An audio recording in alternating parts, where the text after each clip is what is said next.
I need a new driver. Plan seats for combat.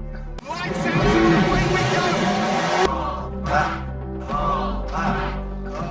The film kicks off with Sonny Hayes, a once-celebrated Formula One prodigy who's now living like a drifter, racing wherever he can find a seat. At the 24 Hours of Daytona, he straps in under Chip Hart's banner and shows he hasn't lost a shred of skill. His driving lights up the track, carrying Chip's team to victory.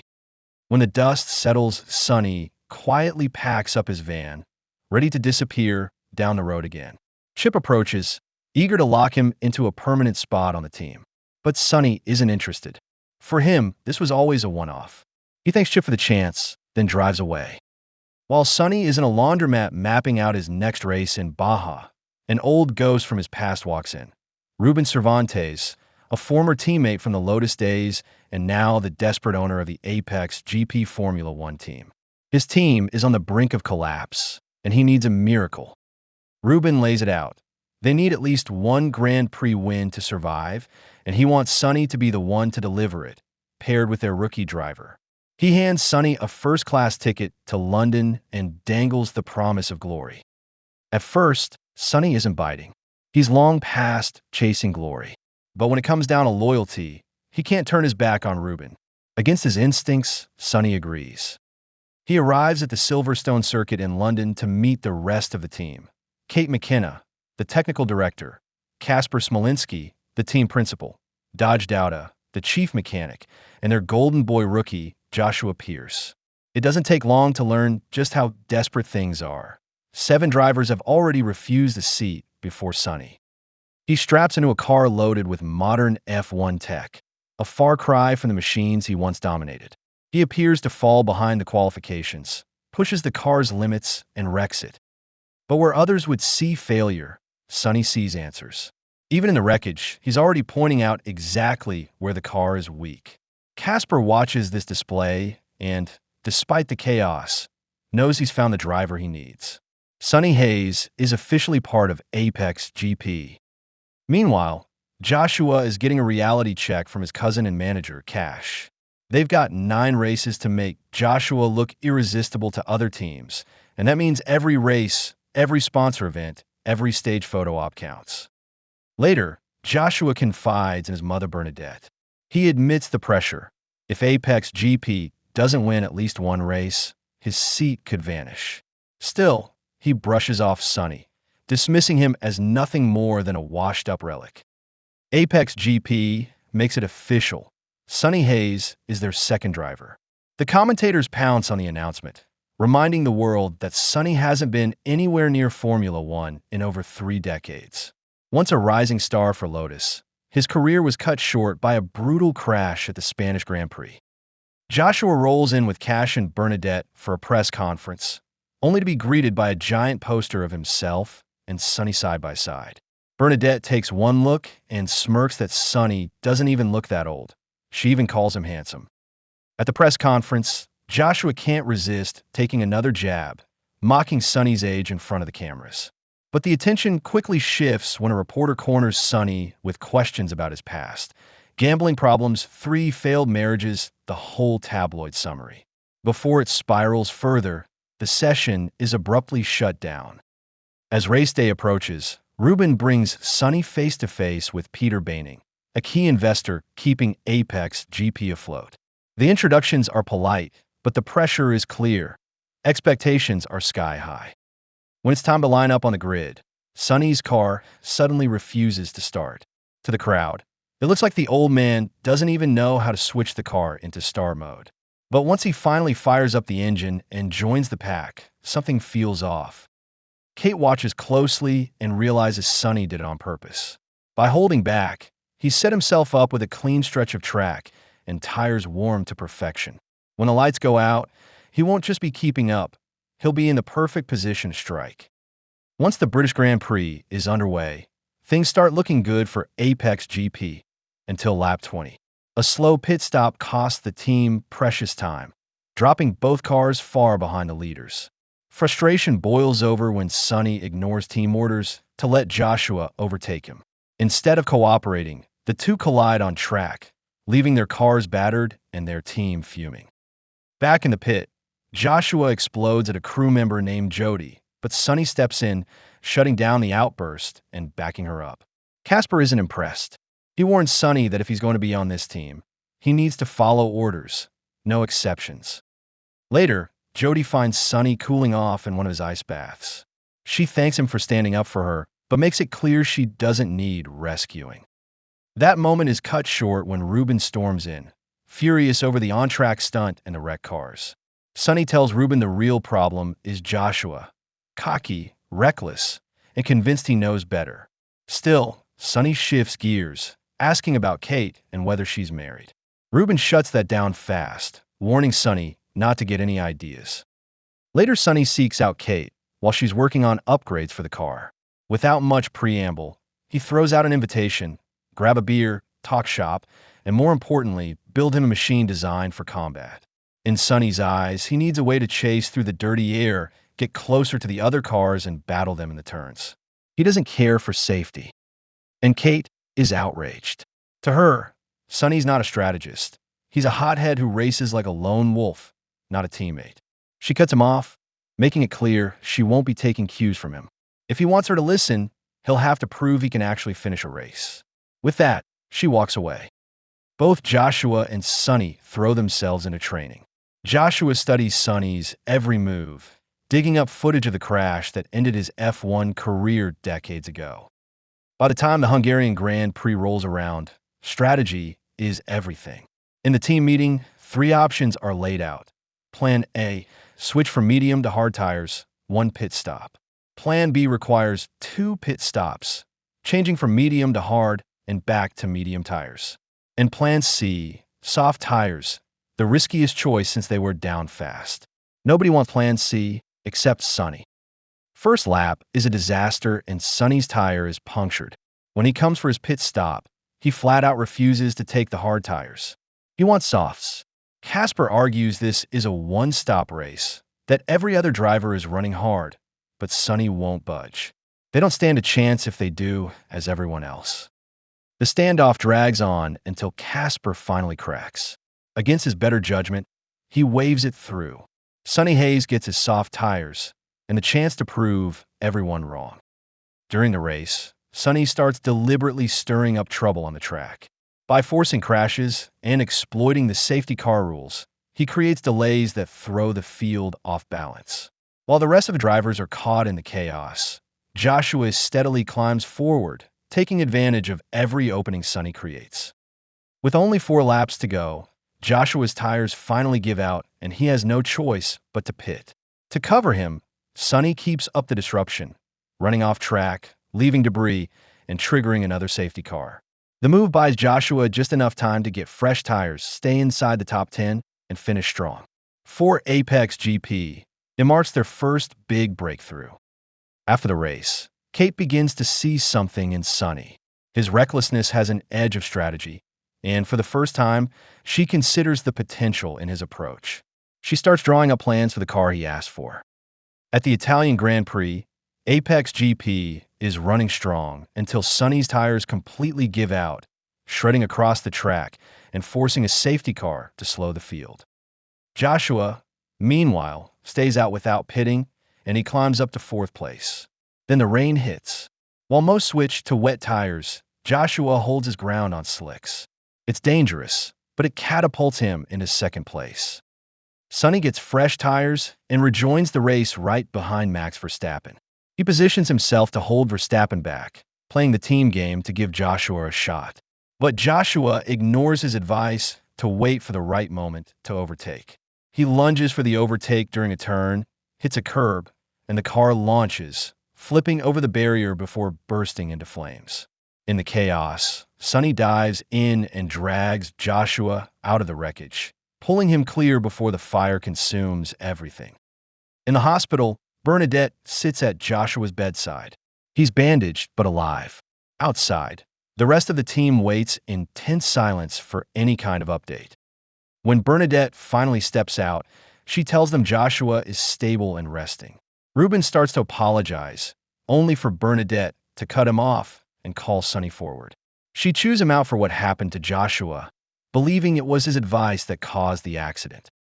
While Joshua heals, Sonny is left to carry the team's public face. But the press doesn't let up. Every interview circles back to Joshua's accident, grilling Sonny on whether Joshua blames him. Eventually, Ruben steps in, addressing the media directly. Joshua is recovering, and their reserve driver, Marcus, will take his seat for the next 3 races.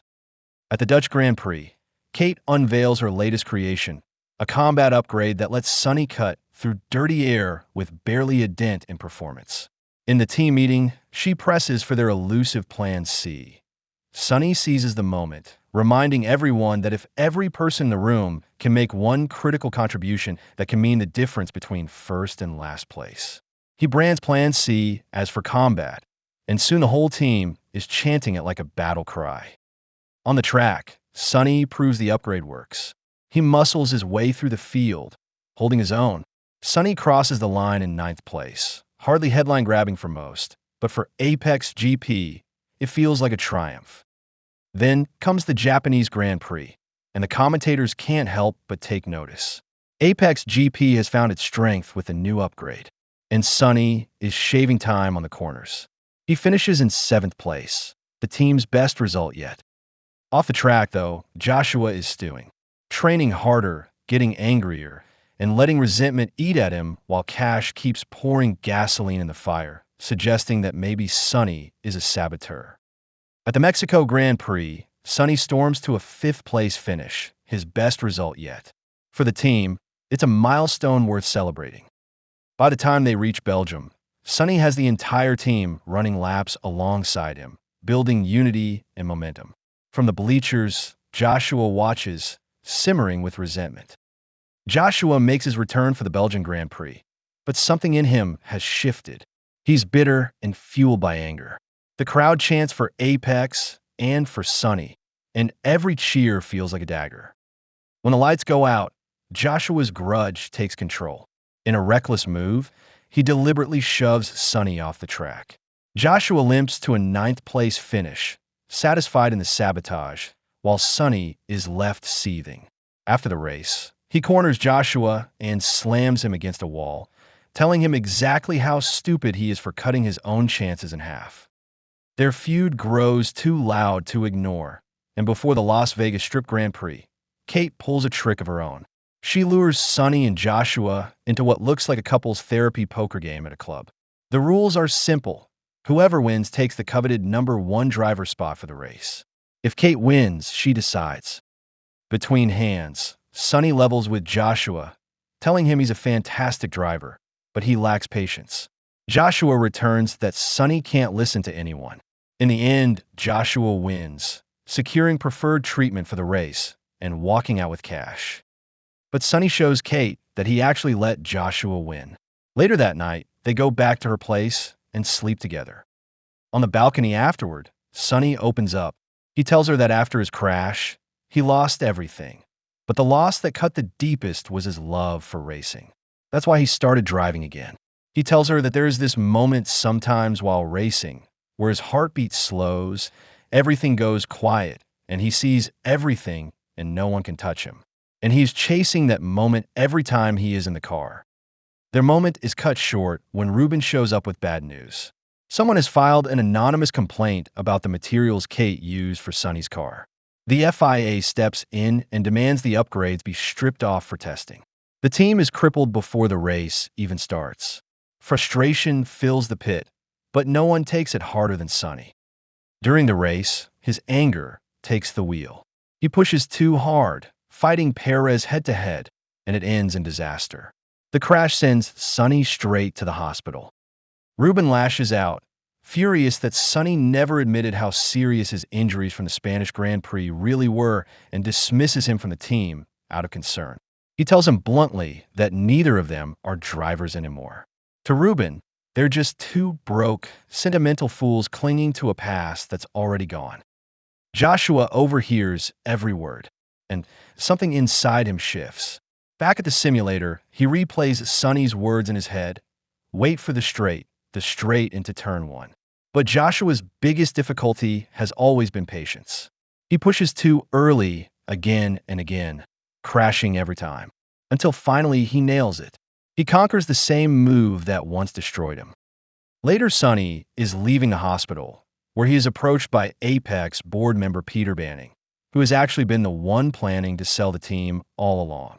Peter wants to get rid of Ruben and sell APXGP, and he gives Sonny an offer to be part of his team moving forward. Peter wants to run the team, keep Sonny for strategy. Sonny realizes he was also the one that forged the documents complaining about the team's upgrades. Sonny plays it like he is considering, but that conversation changes everything. Then it's race day in Abu Dhabi, the final showdown of the season. Joshua opens up to his mother about his injuries, admitting the blame isn't on Sonny, but on himself. He promises her he'll be more careful from now on. In the pit, the team looks battered and beaten down, but Joshua isn't ready to give in. He pulls out his running socks, rallying everyone for the team run. Meanwhile, Peter arrives with the other shareholders, ready to watch the chaos unfold. As the team runs, Sonny appears. Back in the pit, he slams Ruben with a legal waiver, stripping the team of liability if he races. Then he rips up his final paycheck, reminding everyone he's still part of this team. And this time, he won't be stuck in a junk car. The shitbox is gone. The combat upgrade is back. Kate confirms what they've suspected. The FIA uncovered forged documents from someone in APXGP, but Ruben still won't let Sonny race. Sonny insists he's ready to drive, no matter the risk. Even if it costs him everything, he'd make that choice 1,000 times over. Ruben eventually gives in. Peter watches in disbelief as Sonny steps onto the grid. Sonny's response to his last-minute offer is a middle finger emoji. The message is clear. The race begins. Joshua gets a strong start and moves up to P9, while Sonny is in P16. By lap 11, Red Bull, Mercedes, and Ferrari are leading, with APXGP holding the middle positions. Sonny takes contact from another car and pits for fresh tires, setting up his usual strategy. Joshua follows Plan C, staying out as long as possible on his first set. By lap 25, every other driver has pitted. Joshua briefly takes the lead in P1, while Sonny works his way back from P15. Joshua's worn tires eventually give way, and Verstappen and Leclerc both overtake him. He finally pits, but Sonny blocks the Ferrari as it exits, clearing the way for Joshua to rejoin safely. Both Apex cars are now inside the top 10. At lap 38, Joshua is in P3 and Sonny in P4. Sonny tells him this is their chance. Hamilton and Leclerc are in the pits, and if Joshua doesn't stop, he can take the lead again. Joshua stays out and finds himself back in P1. By lap 54, Joshua has stretched his stint as far as possible, but his tires are finished. Hamilton overtakes him, followed by Leclerc. Joshua falls back to P3, with Sonny close behind in P4. Their tires are worn out, and with the front runners now on fresh rubber, there is no realistic way forward. There's no hope. But then George Russell begins to challenge Sonny for position, forcing Sonny into a defensive battle. In the chaos, there is a collision. Sonny spins and crashes into the fence, leaving debris scattered across the track. The stewards have no choice but to raise the red flag.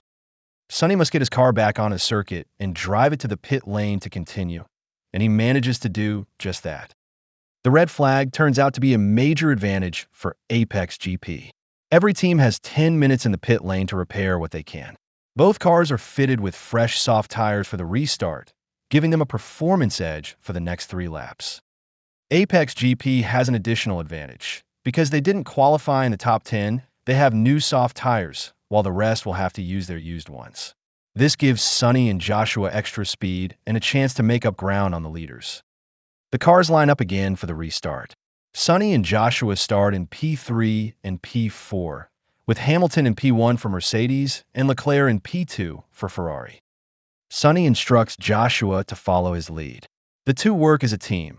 Sonny acts as a decoy, forcing Leclerc to defend, while Joshua slips past.